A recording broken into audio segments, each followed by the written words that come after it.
want us to be the best.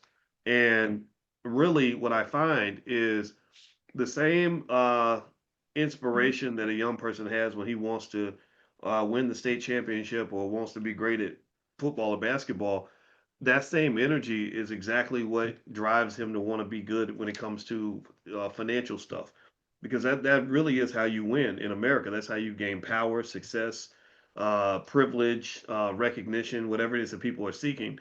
And what I would encourage you to do is, since you already are a leader of so many young people, is I'm a fan of keeping it simple, right? Having some sort of simple implementation that exposes them to some very basic ideas that make a very big difference in how they just view wealth and money and investing and all this stuff. Doesn't have to be a bunch of classes and a bunch of complex ideas.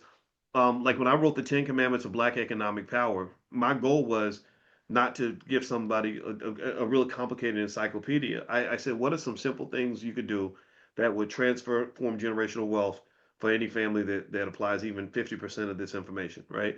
So I would start with something real basic, like with all the kids that are under your influence. And again, you're welcome to use any of my materials that's out there. It's totally fine. But introduce them to the three pillars of wealth. Basic stuff. One, how do you start a business? What does that even look like? What does it look like to be the boss versus the employee? What does it mean to raise the money to start the business, to hire people? Just, literally something you could teach in a very short period of time. Number two, what is the stock market? Well, number one, that's where all the money is. That's where the richest people on earth put their money. So, number two, what does it mean to own shares of stock in a company? How do you buy shares of stock? You can learn that in 5 or 10 minutes. Number three is real estate. What's the difference between being an owner and being a renter? Literally, just that stuff I told you. If those simple ideas were just hammered and repeated in, maybe in a simple set of repeatable rules or something, maybe before the guys go on the football field, or before, or as part of your season, playing basketball here, we're also going to make sure you understand the rules of wealth, right? That is enough to light the fire.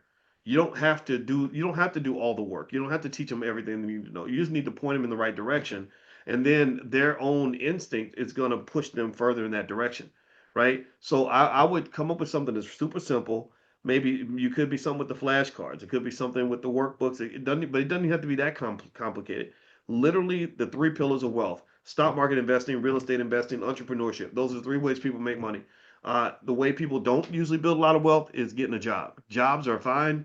Everybody should work, but that's not the way people get rich. The job sustains you.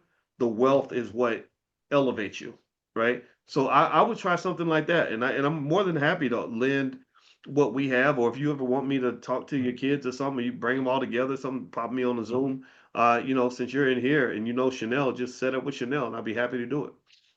Okay, because I think now the NIL, Dr. Boyce, is so that NIL thing is now it's coming to Ohio, and all these kids is about money. You got kids decommitting, and it's they're they see it,